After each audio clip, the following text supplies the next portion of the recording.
Have you ever looked at a dollar bill and wondered what actually gives this thing value? Is it the paper? The printing? The fact that it's green? Could you print one, slap George Washington's face on it, and buy a sandwich? No? Just me? Okay, but seriously, we all use money every day, right? We save it, stress over it, chase it like it's the last slice of pizza at a party. But here's a wild thought. What if I told you the US dollar, yes, the mighty greenback, will collapse eventually? I don't mean it'll vanish tomorrow like your paycheck after rent. I mean eventually. The way buildings eventually crack, empires eventually fall, and Blockbuster eventually, yeah, you get the idea. But let's rewind, because the dollar isn't just our money, it's the world's money. And the world is starting to feel a little uneasy about that arrangement. Let's start simple. Have you noticed that life just keeps getting more expensive? Eggs, gas, rent, coffee, somehow everything goes up, except your salary. That's not just the economy, that's inflation. And while we joke about it, like, remember when you could get a burger for $1? It's actually the symptom of a much deeper disease. Since the 1970s, the US dollar hasn't been backed by anything tangible. In 1971, President Nixon closed the gold window. No more gold for dollars. From that point on, money became, well, just paper, backed by nothing but trust. And since then, the dollar has lost over 85% of its purchasing power. That means $1 in 1971 would buy you what takes around $8 today. So if you've ever felt like you're running on a treadmill, working harder just to stay in place, you are. The dollar you're paid in is constantly shrinking. Meanwhile, the US government keeps spending more than it earns. A lot more. The national debt is now over $34 trillion. That's trillion with a T. It's hard to even imagine that number. If you stacked $1 bills, it would stretch to the moon, and then to your landlord's house and back. But instead of solving this, we just raise the debt ceiling, again and again. It's like giving a shopaholic a bigger credit card limit every time they max it out. Eventually, the bill comes due, and that's where the rest of the world starts to worry. Here's the thing. The US dollar isn't just America's problem, it's the global reserve currency. That means other countries rely on it to trade, store value, and price things, especially oil. That's where BRICS comes in. You've probably heard the term, and no, not the Lego bricks your nephew throws at your head. I'm talking about Brazil, Russia, India, China, South Africa, and as of 2024, Egypt, Ethiopia, Iran, Saudi Arabia, and the UAE, 10 countries total. The BRICS group was first floated as an investment concept in the early 2000s, but in 2006, it became an actual political alliance. And now, it's starting to look like a serious economic force.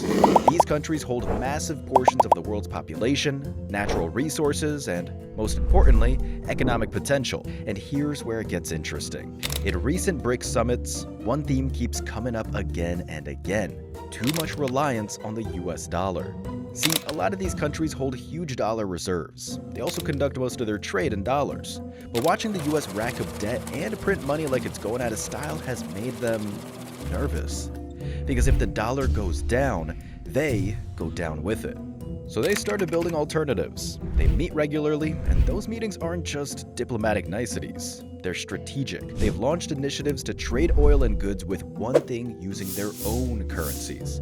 They've created credit lines between central banks that operate in local currencies instead of the dollar. Basically, they're weaning themselves off Uncle Sam.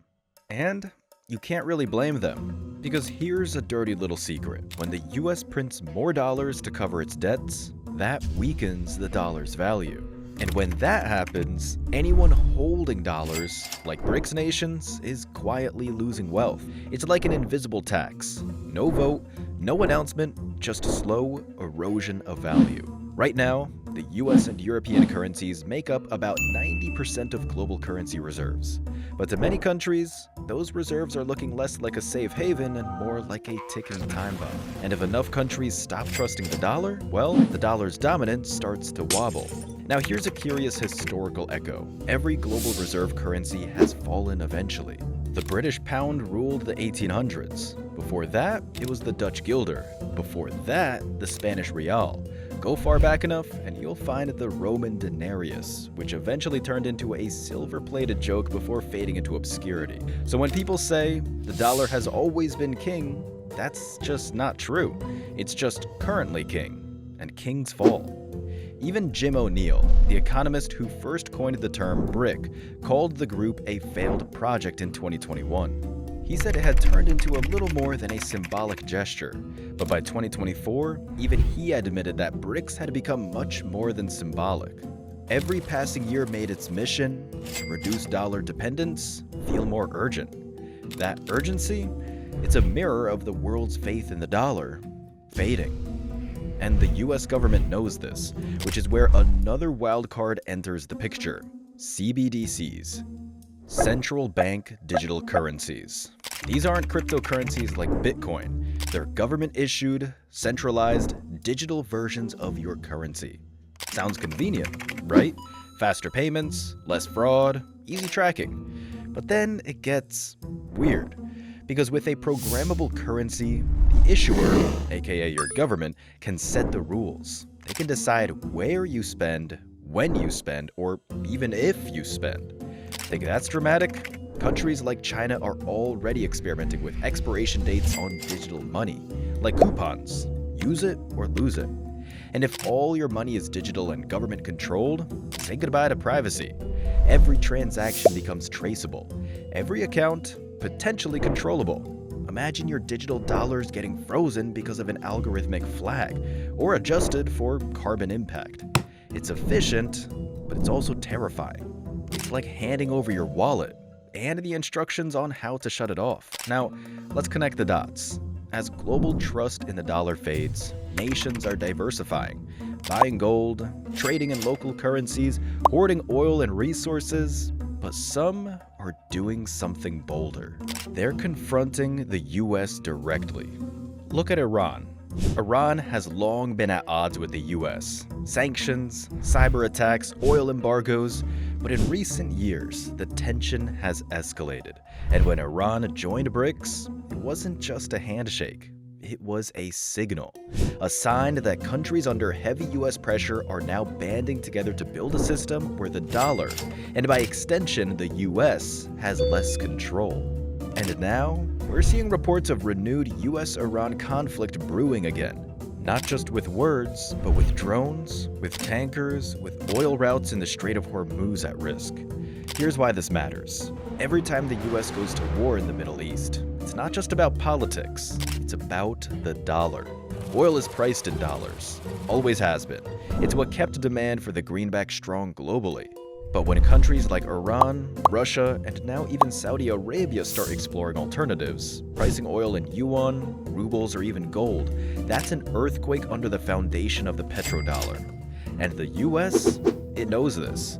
That's why these tensions are never just military, they're monetary.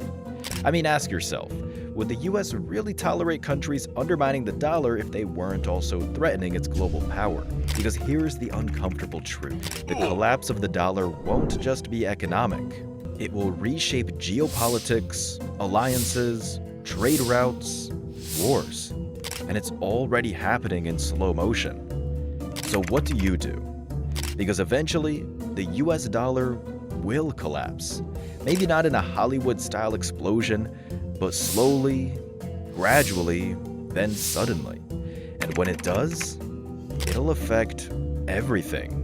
What you earn, what you save, what you can afford, and what you trust. So let me leave you with this.